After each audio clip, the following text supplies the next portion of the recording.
कोई उम्मीद बर नहीं आती, कोई सूरत नजर नहीं आती, मौत का एक दिन मुहैयन है, नींद क्यों रात भर नहीं आती। आपको इस शेर का मतलब समझाएंगे कुछ देर के बाद, मगर तब तक फोन पे हो रही इस बातचीत को सुनिए। बेटा तुम कुछ भी करो, फोन रखो, कुछ भी रखो, मेरे से मतलब नहीं। मेरे को आज पैसा मेरा ही चाहिए, मैं तुम्हारा नहीं मांग रहा हूँ, मेरा पैसा लौटा दो यार। सर हम आपको लौटा देते सर, लेकिन बात समझिए सर, मेरे सर 400 रुपए में सर रुका। मैंने इतनी रकम लगा दी कि तुम सोच भी नहीं सकते मेरे लिए कितनी रकम बड़ी है। आप तो सर अधिकारी हैं, मान लो आप कहीं ना कहीं से सर हमें कोई दे नहीं रहा। नहीं सर वाकई हम कहीं ना कहीं से एडजस्ट कर लेते हैं, हम हर किसी से नहीं मांग सकते सर। तो फोन पे जो गिड़गिड़ा रहा है वो साइबर ठग है, और दूसरी तरफ मासूमियत से बात करता हुआ आदमी है भूपेंद्र सिंह फ्रॉम कानपुर, जिन्होंने एक ऐसा कारनामा किया कि साइबर ठग को ही ठग लिया। सुनने में शायद असंभव लगे, लेकिन ये हुआ है। और कहाँ? कानपुर में। सर ये जो साइबर ठग है, जो लगातार मुझे प्रताड़ित कर रहा था, परेशान कर रहा था, ये अधिकारी की फोटो लगाए हुए।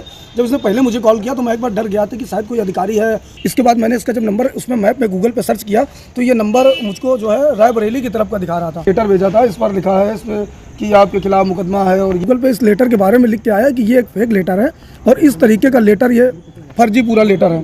इसके बाद मैं पहले से ही जागरूक था, मगर मुझसे लगातार ये पैसे की डिमांड कर रहा है कि मुझे इतने पैसे दे दो, इतने पैसे दे दो। मैं जागरूक था तो इसलिए मैं इसके झांसे में नहीं फंसा, और उल्टा मैंने इसको ही अपने झांसे में फंसा लिया। 6 मार्च को भूपेंद्र के पास एक फोन आया। किसका? सीबीआई ऑफिसर का। इस दौरान भूपेंद्र कैसे साइबर ठग से डील कर रहे थे वो सुनते हैं। मैंने कहा कि मैं इंटर का छात्र हूं सर, मेरे घर पर कुछ मत बताना, मैं व्यवस्था में आपको पैसा करके दे रहा हूं।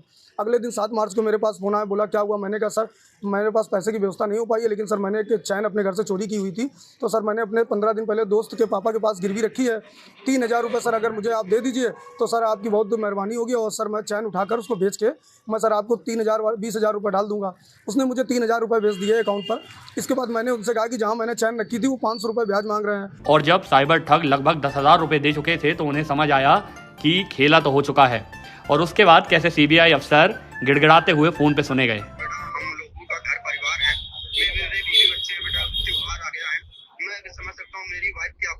हाँ सही है सर। अगर मेरे लड़के बच्चे पढ़ाई लिखाई कर रहे हैं मैडम, मेरे 3000 रुपए मेरे पास लास्ट बच्चे थे, मेरी वाइफ नहीं दे रही थी, अभी 2 झापड़ लगा के पैसा तुम्हारे पास लगा के आया क्योंकि तुम्हारा जीवन करियर खराब हो रहा था। अरे नहीं सर, आपने मेरी बहुत हेल्प करी है सर। जाइए बेटा, फटाक से जाइए। अब जहाँ तक शेर की बात थी, आपको एक गाने की 2 लाइनों के साथ छोड़ चलते हैं। शिकार खुद यहाँ शिकार हो गया, ये क्या सितम हुआ, बाकी आप खुद समझदार हैं। आप देख रहे हैं अनसुनी दास्तां। ऐसा ही एक और साइबर क्राइम का केस जानने के लिए नीचे दिए गए लिंक पे क्लिक कर सकते हैं।